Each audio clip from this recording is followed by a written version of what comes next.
ನಿಷ್ಠದಂ ವಂದೇ ಪರಿವ್ರಾಟ್ ಚಕ್ರವರ್ತಿನಂ. ಕ್ಷೇತ್ರ ಸ್ವಾಮಿಯಾದ ಗೋಪಾಲಕೃಷ್ಣ ದೇವರ, ಮುಖ್ಯ ಪ್ರಾಣದೇವರ ಸಕಲ ದೇವತಾ ಸನ್ನಿಧಾನಕ್ಕೆ ಅನಂತಾನಂತ ನಮನಗಳನ್ನ ಅರ್ಪಣೆ ಮಾಡ್ತಾ, ವೇದಿಕೆಯಲ್ಲಿ ವಿರಾಜಮಾನರಾದ ಉಭಯ ಶ್ರೀಪಾದಂಗಳವರ ಚರಣ ಕಮಲಗಳಿಗೆ ಅನಂತಾನಂತ ನಮನಗಳನ್ನ ಅರ್ಪಣೆಯನ್ನು ಮಾಡ್ತಾ, ಬೃಹತ್ ಗೀತೋತ್ಸವ ಭಾರತದ ಆ ಯುದ್ಧದ ಒಂದು ಪ್ರತೀಕವಾಗಿ ನಮ್ಮ ಜೀವನದಲ್ಲಿಯೂ ಕೂಡ ಅನೇಕ ಯುದ್ಧಗಳು ನಡೀತಾನೇ ಇರ್ತದೆ. ಆ ರಣರಂಗದಲ್ಲಿ ಜಯ ದೇವತೆಗಳಿಗೆ ಆಗಿದೆ. ನಮ್ಮಲ್ಲಿ ನಿತ್ಯದಲ್ಲಿಯೂ ಕೂಡ ಆ ದೈತ್ಯರಿಗೆ ಜಯ ಆಗ್ತಾ ಇದೆ. ಆ ದೈತ್ಯರ ಜಯ ಹೋಗಿ ದೇವತೆಗಳಿಗೆ ಜಯ ಆಗಬೇಕು ಅನ್ನುವ ದೃಷ್ಟಿಯಿಂದ ಪರಮ ಪೂಜ್ಯ ಶ್ರೀಪಾದಂಗಳವರು ಬೃಹತ್ ಗೀತೋತ್ಸವ ಅಂತನ್ನುವ ಕಳೆದ ಬಾರಿ ಬೆಂಗಳೂರು ಮಹಾನಗರದಲ್ಲಿ 2 ದಿವಸಗಳ ಕಾಲ ಈ ಗೀತೋತ್ಸವ ಅತ್ಯದ್ಭುತವಾಗಿ ನ್ಯಾಷನಲ್ ಗ್ರೌಂಡಿನಲ್ಲಿ ನೆರವೇರಿತು. ಈ ಬಾರಿ ಈ ಶ್ರೀ ಕೃಷ್ಣ ಮುಖ್ಯ ಪ್ರಾಣರ ಸನ್ನಿಧಾನದಲ್ಲಿ 18 ದಿವಸಗಳ ಕಾಲ ನಡೀತಾ ಇದೆ.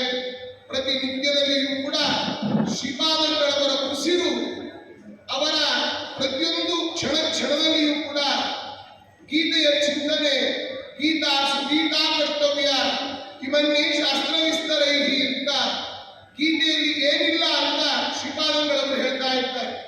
ಅದು ಶಾಸ್ತ್ರದ ವಾಕ್ಯ.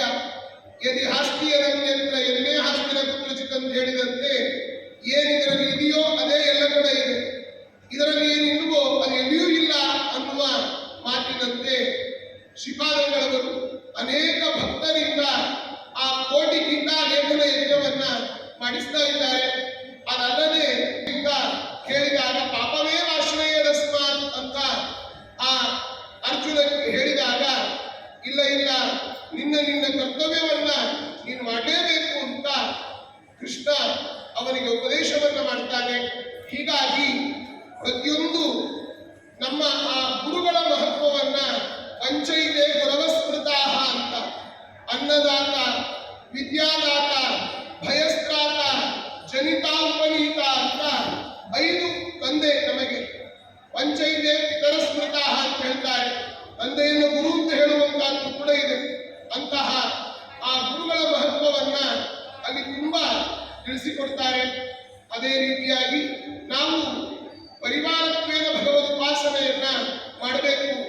ಜಗನ್ನಾಥದಾಸರು ಎಲ್ಲ ನಾವು ಸಂಸ್ಕೃತದಲ್ಲಿ ಒಂದೇ ವಿಷ್ಣು ನಮಾಮಿ ಶ್ರೀಯಮತ ಚ ಭುವಂ ಬ್ರಹ್ಮ ವಾಯು ಚ ಒಂದೇ ಗಾಯತ್ರಿ ಭಾರತೀ ಕಾಮಪಿ ಗರುಡಮನಂತಂ ಭಜೆ ರುದ್ರದೇವಂ ಅಂತ ನಾವು ದೇವಿ ಮೊಂದೇಶ್ವರನಿ ಮಹಿಮಜ ದಯಿತಾ ವಾರುಣೀಂ ಅಪ್ಯುಪಾಮತಾಂ ಇಂದ್ರಾದಿ ಕಾಮಮುಖ್ಯಾನ್ ಅಪಿ ಸಕಲ ಸುರಾ ಗದ್ಗುರುಂ ಮದ್ಗುರುಂ ಶುಚ ಅಂತ ನಾವು ಯಾವ ತಾರತಮ್ಯವನ್ನು ಚಿಂತನೆ ಮಾಡ್ತೇವೆ.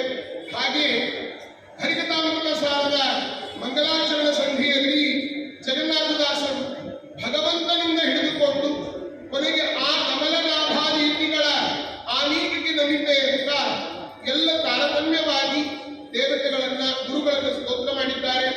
ಅಂತಹ ಗುರುಗಳ ವಿಚಾರವನ್ನು ಒಳಗೊಂಡ, ಗುರು ಮಹತ್ವವನ್ನು ಒಳಗೊಂಡ, ತಾರತಮ್ಯವನ್ನು ಒಳಗೊಂಡ ಹರಿಕಥಾಮೃತ ಸಾರದ ಮಂಗಲಾಚರಣದೊಂದಿಗೆ ಈ ಕಾರ್ಯಕ್ರಮ ಆರಂಭವಾಗ್ತಾ ಇದೆ.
ಹರಿಕಥಾಮೃತ ಸಾರ ಗುರುಗಳ ಕರುಣದಿಂದ ಪನಿತು ಬೇಡುವೆ.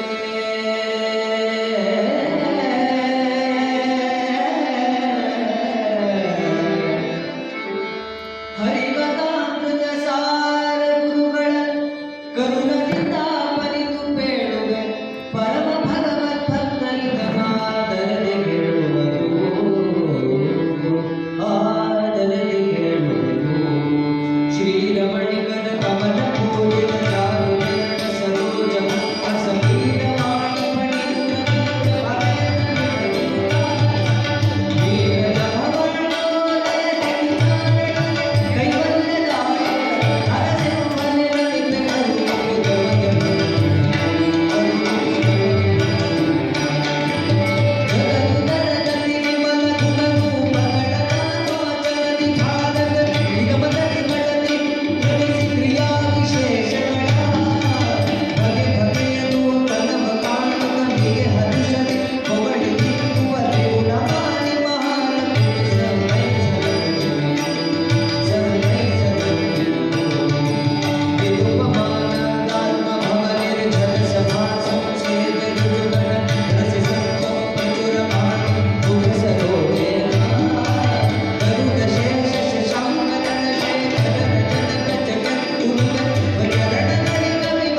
ನಶ್ಯಂತಿ ಸಕಲಾ ರೋಗಾಃ ಸತ್ಯಂ ಸತ್ಯಂ ವದಾಮ್ಯಹಂ ಅಂತ ಶ್ರೀಮದ್ ಆಚಾರ್ಯರು ಕೂಡ ತಿಳಿಸಿದ್ದಾರೆ. ದಾಸವರೇಣ್ಯರು ಕೂಡ ಹೇಳ್ತಾ ಸಂಚಿತಾದಿ ಪಾಪಗಳು ಕಿಂಚಿತಾದಿ ಪೀಡೆಗಳು ಮುಂಚಿತಾಗಿ ಕಳೆಯಬೇಕು ಅಚ್ಯುತ ಅಂತ ದಾಸರು ಕೂಡ ಸ್ತೋತ್ರವನ್ನ ಮಾಡಿದ್ದಾರೆ. ನಮ್ಮ ಈ ಭಗವದ್ಗೀತೆಗೆ ಅನೇಕರು ವ್ಯಾಖ್ಯಾನವನ್ನ ಮಾಡಿದ್ದಾರೆ. ರಾಘವೇಂದ್ರ ಸ್ವಾಮಿಗಳು, ಶ್ರೀಮದ್ ಆಚಾರ್ಯರು, ಅನಂತರದಲ್ಲಿ ಬಂದ ಅನೇಕರು ವ್ಯಾಖ್ಯಾನವನ್ನ ಮಾಡಿದ್ದಾರೆ. ಹಾಗೆ ಗೀತಾ ವಿವೃತಿ, ಆ ಗೀತಾ ವಿವೃತಿಯನ್ನ ಅನುಗ್ರಹ ಮಾಡಿದವರು ರಾಘವೇಂದ್ರ ಸ್ವಾಮಿಗಳು. ಗೀತಾ ಸುಗೀತಾ ಕರ್ತವ್ಯ ಕಿವನ್ನೈ ಶಾಸ್ತ್ರ ವಿಸ್ತರೈಹಿ ಅಂತ ಹೇಳ್ತಾ ಅನೇಕ ಅರ್ಥಗಳನ್ನ, ಉದಾಹರಣೆಗೆ ಇಲ್ಲಿ ಅನೇಕ ಯಾರ್ಯಾರಿಗೂ ಯುದ್ಧದಲ್ಲಿ ತಂದಾಗ ಅನೇಕ ಮಹಾರಥರು, ಅಖಿಲಕ ಮಹಾರಥರೆಲ್ಲ ಇದ್ರು ಅಂತ ಹೇಳ್ತಾರೆ. ಮಹಾರಥ ಅಂದ್ರೆ ಏನು? ರಾಘವೇಂದ್ರ ಸ್ವಾಮಿಗಳು ಗೀತಾ ವಿವೃತ್ತಿಯಲ್ಲೆಲ್ಲ ಹೇಳ್ತಾರೆ.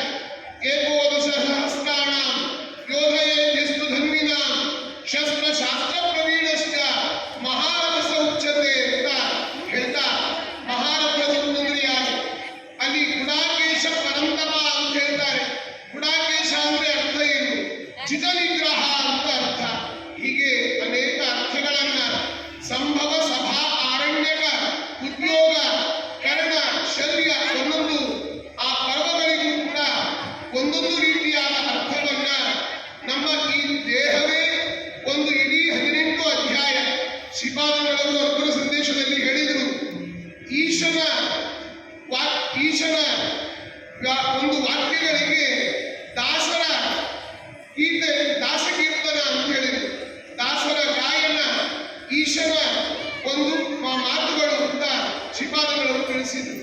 ಹಾಗೆ ಆ ಕೃಷ್ಣ ಅನೇಕ ತತ್ವಗಳನ್ನ ಈ ಗೀತೆಯಲ್ಲಿ ತಿಳಿಸಿಕೊಂಡಿದ್ದಾನೆ. ಅದನ್ನ ಅನೇಕ ವ್ಯಾಖ್ಯಾನಕಾರರು ನಮಗೆಲ್ಲ ಪರಮಾನುಗ್ರಹ ಮಾಡಿದ್ದಾರೆ. ರಾಘವೇಂದ್ರ ಸ್ವಾಮಿಗಳು ಗೀತಾ ವಿವೃತ್ತಿಯಲ್ಲಿ ನಾವು ಸಂಭವ ಹುಟ್ಟುತ್ತೇವೆ, ಆಮೇಲೆ ಸಭಾ, ಈ ಸಭೆಗೆ ಬರ್ತೇವೆ, ನಂತರದಲ್ಲಿ ಅರಣ್ಯ, ಅನೇಕ ಸಂಸಾರ ಆ ತೊಂದರೆಗಳಲ್ಲಿ ಸಿಲುಕಿಕೊಳ್ತೇವೆ, ಉದ್ಯೋಗ, ಯಾವುದಾದ್ರೂ ಉದ್ಯೋಗಗಳನ್ನು ಮಾಡ್ತೇವೆ, ಕರ್ಣ, ಅನೇಕ ವಿಚಾರಗಳನ್ನು ಕೇಳ್ತೇವೆ. ಹೀಗೆ ಒಂದೊಂದು ಆ ಪರ್ವಗಳಿಗೂ ಕೂಡ ಹೊಸದಾದ ಅರ್ಥವನ್ನ ನೀಡಿ ಅನೇಕ ವ್ಯಾಖ್ಯಾನವನ್ನ ರಾಘವೇಂದ್ರ ಸ್ವಾಮಿಗಳು ಮಾಡಿದ್ದಾರೆ. ಈ ಗೀತೆ ನಮಗೆ ಅರ್ಥ ಆಗಬೇಕಾದ್ರೆ ಆ ಗುರುಗಳಾದಂತಹ ನಾವು